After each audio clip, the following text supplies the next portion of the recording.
We're standing here on the victory podium at the Indianapolis Motor Speedway. It's the end of 2 full days of testing. It's a miracle here in April at the open test. And just about 30 days from now, it's hard to believe, someone will be standing in this spot as the champion of this year's Indianapolis 500. It's really hard to believe that we're so close. I'm so excited, and today really got us amped up, really got us a pretty good preview, I would say, of this year's running of the Indianapolis 500, because not only did we once again get the traffic running in the afternoon, but in the morning, there was something that we've never seen before outside of Fast Friday or the qualifying days, and that was a full boost running session, meaning the qualifying boost. And there were some big speeds, some speeds that perhaps I think we really didn't expect with 100 pounds of weight on the car. But there were also some treacherous moments, some big crashes, 2 pretty surprising crashes that we'll talk about later on in this video. But the qualifying boost and running with that extra weight, that was such a key factor, something so unknown. We really ventured into the unknown today, which is really what this place is all about. A driver told me, I'll keep him anonymous, but a driver told me that the difference in running with the qualifying boost this year versus the qualifying boost last year is really not so much different with the trim level, but it is very, very much different with that weight. It feels like qualifying last year with the qualifying trim, but you had a full tank of fuel behind you, and you can imagine how much that affected the handling of the cars today. We spoke to a couple of different drivers throughout the day. I caught up with Scott Dixon at the IMS Museum. You'll see more later on with what we did over there with Chip Ganassi Racing, as well as caught up with Kyle Kirkwood and Scott McLaughlin at the press conference this evening. Yeah, pretty good. Race running was really strong, really happy with that. Today was a little bit iffy, just, trying to do qual sims. I think the first time that we're trying to condense everybody into about 2.5 hours with all 34 cars is not ideal. So a bit sketchy out there. A couple of cars hit the wall. We had a lot of downtime. So, they may want to revisit how they allow the timing for that. I do, because you always come into this place with maybe a little lack of confidence, and as the month goes on, you build some confidence, and especially after you get that high boost and you trim the car and you go out there and you run it 10 miles an hour quicker. Once you get back down to the low boost, everything feels easier again, and it just builds up your confidence much quicker. And for me, that was a benefit for this afternoon. I felt more confident to just charge behind other cars, because you're essentially going slower with more downforce. So why would it be any worse? So I actually enjoyed it. I thought we got through a lot today because of it. Was it difficult to get a non-tow lap? It seemed like some guys were struggling to find a clean lap. Yeah, I mean, sometimes we don't know what people are thinking out there, if I'm being honest. Cars go out, and then all of a sudden there's no other cars on track, and then there goes one guy right in front of the next, and we're just some people aren't thinking. We don't get it. I don't know if they do it on purpose or they just genuinely don't know. It can get very annoying. We actually had clean runs though, but watching it out there, it doesn't seem very sportsmanlike. You've kind of picked up where you left off last year. A lot of drivers, as you kind of mentioned, have said they've really had to yard sale their car. They haven't been able to use anything from last year. Mm-hmm. How much of the race car from last year have you been able to use this year? Same car. So exactly the same car. Hasn't touched a piece of tarmac since May here. So I'm pretty happy to have that, and it shows in some of the balance numbers as well that we had a pretty solid race car, or solid read straight away. So that's a good feeling. And for me as a driver, getting out and up to speed and understanding all this other stuff that's come with it, because like I said, it's going to be a lot busier now, which is cool, but you want to be on top of things. And I feel like having that opportunity to come here with a similar car and get going has been good. And I asked Kyle about this too. You kind of mentioned the traffic. It seemed like it was pretty difficult. How much difficulty did you have in getting clean laps out there? In the boost session? Yeah. I concur what he said. I think a couple of the new teams, you can pick who they are. A couple of them rolled out today in some pretty peculiar spots.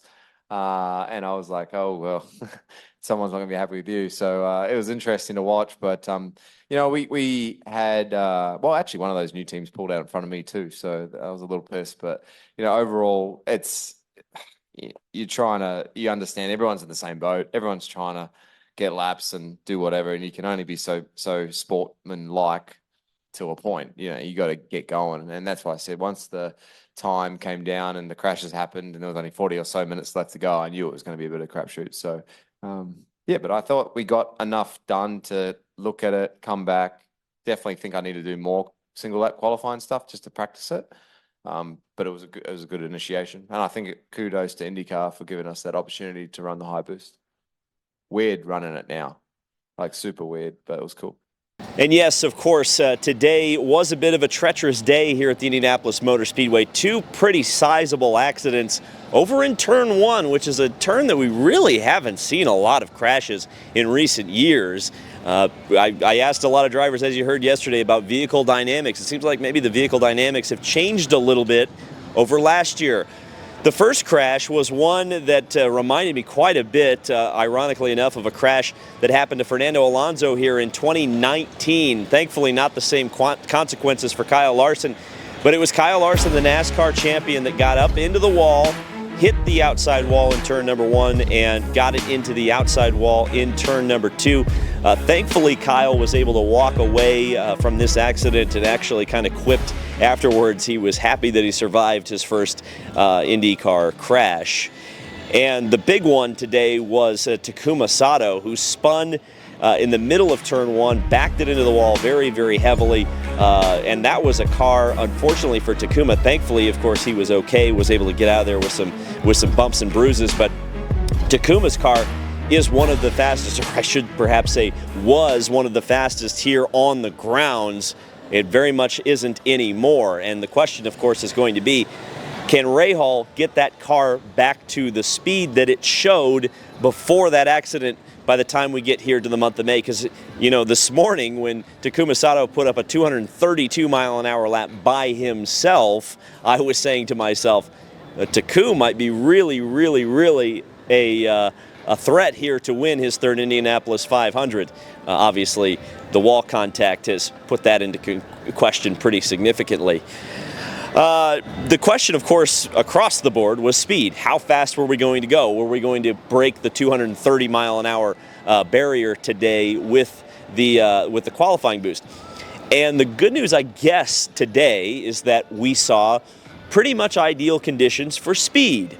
And that speed translated as such. So let's take a look overall at the top speeds. These were assisted and non-assisted speeds. Scott McLaughlin led us off at 232.6 miles per hour today.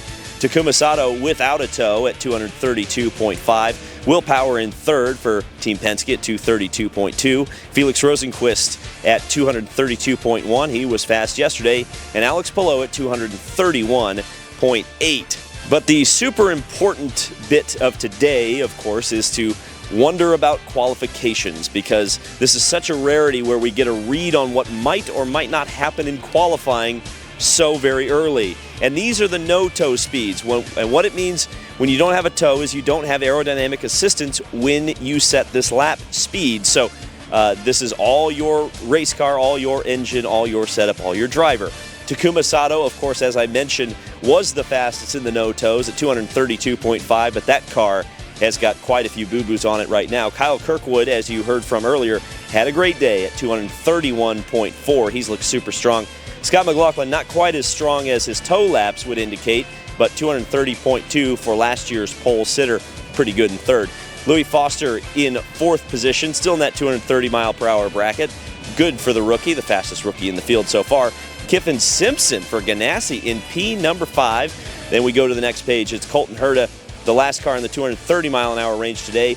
Defending winner twice, Joseph Newgarden at 229. Pato Award, the runner-up last year, still behind Joseph Newgarden. Will Power on the no-tow charts was 9th. Graham Rahal, who has struggled to qualify the last 2 years, 10th on the no-tow charts. Marcus Ericsson looking to rebound after a struggle last year in 11th. Christian Rasmussen and Alexander Rossi for the Ed Carpenter Racing in 12th and 13th. Connor Daly in the 14th spot for Juncos, and Marcus Armstrong in 15th for Shank. The next page, another Shank car, Castroneves. Elio going for his 5th Indianapolis 500 win. And Devlin DeFrancesco, another Rahal car at 228 miles an hour. We've got to pay attention to the Rahals because they've been the center of bump day drama the last couple of years. Santino Ferrucci in the 18th spot. Robert Schwartzman, the rookie for Prema, in 19th. Christian Lundgaard in the 20th spot for Arrow McLaren. 21st is Rinus VeeKay for Coyne. 22nd, David Malukas at the 227-mile-an-hour range for Foyt. Then we've got Ryan Hunter-Reay, the 2014 winner, 226 for Dryan Reinbold, car 23 in position 23, and car 24, Jack Harvey in position 24 for Dryan Reinbold. Callum Ilott in P25 at 225. Then we've got Ed Carpenter, who rarely cares about the no-toe speeds. He's usually there in qualifying anyway. And Jacob Abel, who had to work through some struggles today, but he's in the 27th spot at 222.8. And just as we kind of look at that last page, some of the drivers who did not post a no-toe speed today with the qualifying boost were Felix Rosenqvist, Alex Palou, Marco Andretti, Kyle Larson, of course he crashed, Scott Dixon, who didn't seem to ever run a clean lap, and Nolan Siegel, as well as Stingray Robb, who's been extremely quiet today. And then we look at the top 5 from the race boost. This isn't quite as indicative of what might happen, but it's always nice to look at. Alex Palou continues to be fast at 223.9 miles an hour. Felix Rosenqvist at 223.6. Kyle Kirkwood continues to be towards the top of the charts anywhere at 223.3. Connor Daly up there on the race boost at 223.2. And Joseph Newgarden, the twice defending champion, still hanging out in the top 5. So like I mentioned to you earlier, there were so many questions going into this with the extra weight of the hybrid and the little extra power that you get as well. What were the speeds going to be like, though? IndyCar typically doesn't like to see a massive loss in speed when they make rule changes. That doesn't reflect very well on anybody. And I would say the option is still open, although we'll see exactly how serious that ultimately ends up being, that the turbocharger boost for qualifying next month might be increased. We'll have to see on that. I think, because remember, we're looking at single car speeds for the most part here. The averages over 4 laps, which of course is how Indianapolis 500 qualifying is, will be slower than, say, a 232-mile-an-hour lap like Takuma Sato was able to do by himself today. It's very rare that you're able to average consistently in that high of a speed range. So we'll see on that front. And of course, the hybrid as well is going to be a factor, not just because of the weight. There is a little extra power that you can get from it. The question, of course, is when do you use it? Because you're certainly not going to try to regen that battery power at any point around the racetrack. It just wouldn't be efficient to do it, to average a high enough speed to make that justifiable. So do you use it coming off a 4? Do you use it on your first lap, kind of like the party mode we saw Chevrolet use a couple of years ago, where they would have really, really fast first laps, and then the second, third, and fourth lap would fall off a little bit? There is some strategy there with the hybrid. There's no doubt about it. We'll see here in about 2.5, 3 weeks what that ultimately means. There was a couple other issues today, not any mechanical failures like we saw yesterday, which I suppose is good, although the Dale Coyne racing team seemed to really struggle with their fuel, running both cars out of fuel, both the 18 of Rinus VeeKay and the 51 of Jacob Abel, in the traffic running session today. So a bit of an oddity there for the Dale Coyne racing team. Clearly the numbers didn't get crunched quite right. You might have noticed that I'm wearing a Target jacket today, and there's a very good reason for that. And it's not that any of these companies paid me any money, because they didn't. It's because the IMS Museum made an incredible acquisition today, or announced that acquisition today, from Chip Ganassi. And Chip and the IMS Museum came to a deal which includes 14 new vehicles added to the IMS Museum collection. 5 of those are winners. We spoke to a lot of the key players involved in this incredible acquisition for the museum. Well, because, they were on our wall at our race shop, and I see what's going on over here at the museum, and the incredible amount of work they've done in redoing this place. And the fact of the matter is, it hit me one night while I was laying in bed. These cars need to be among the other winners, and they need to be where people can see them. They need to be here at the heart of racing. And what's the heart? It's here at Indianapolis. The Indianapolis 500 is the greatest spectacle in racing. The museum is the heart of that. and why shouldn't those cars be here? It really fills a void in our collection, and for anybody that's 20 or 30 that coming in, they're going to now see winning cars that they can relate to on an immediate basis. So we're very, very pleased with it. Chip was wonderful to work with, the whole Ganassi organization, and he's been very generous to the museum as well. So couldn't ask for any more. Yeah, we're really excited. This deal came through kind of lightning speed together. Obviously, it really set in motion was the deaccession of non-related assets, allowed us to not only fund a endowment to allow us to keep the cars running, things like that, but it also allows us to purchase things with acquisition. So it's great to have these. Obviously, our most recent car was 95, winter-wise, that we own, so this brings us into the 21st century. No, it's cool. I think to have all of them lined up here and see the different iterations. I've seen most of them win. Montoya, I was actually in town, but never not at the race for that one. But I think it's special. The most special part is that now the public can see them. A lot of the times, mine was actually in a pretty cool spot. It was at the Motorsports Hall of Fame Museum in Daytona, so it's been on display. Some of the others haven't. I know the Ericsson's one has just been rebuilt and put back into the condition that it needs to be. So yeah, it's really cool, man. It's good to see.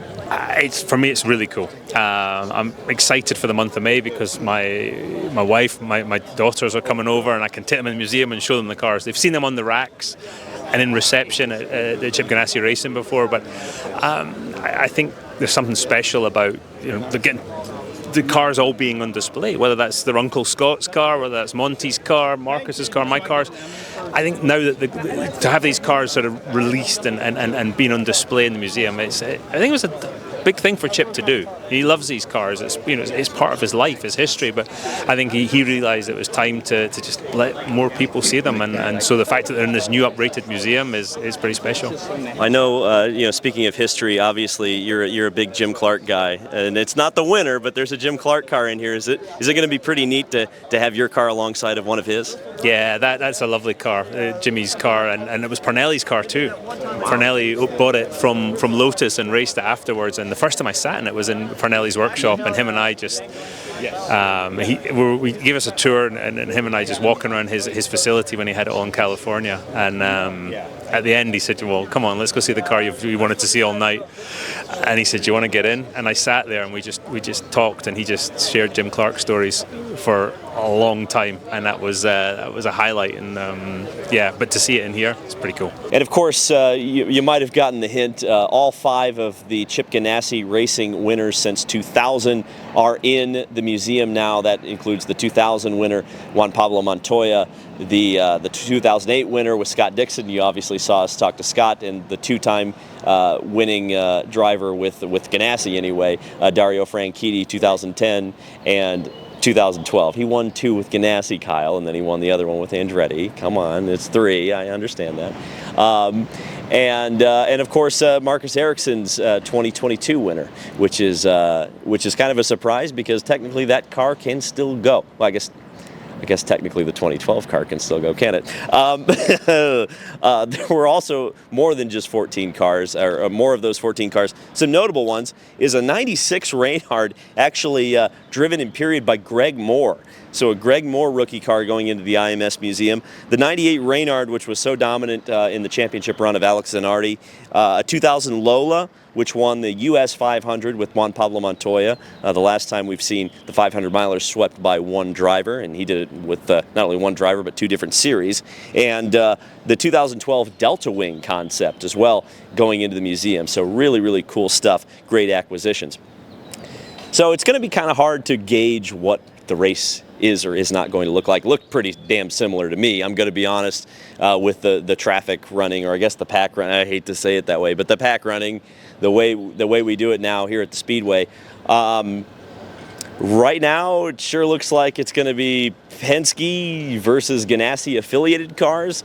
I think you're going to have a good opportunity to see some of the Andrettis take an opportunity and a shot to be fast. I really think Kyle Kirkwood looks real strong, and if you've watched the races of the last couple of years, Kyle Kirkwood has been right up there with Andretti Global.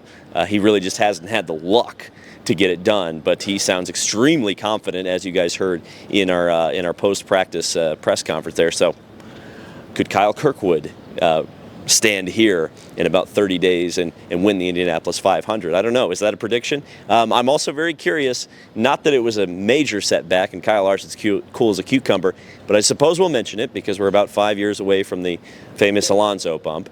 Is there any chance that Kyle Larson is going to be sitting on the bubble in 3 weeks' time? I'll say it.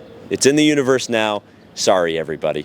Thank you guys so much for watching this. This has been David Land on YouTube. Remember to subscribe for more Indy 500 content. Not long now, ladies and gentlemen.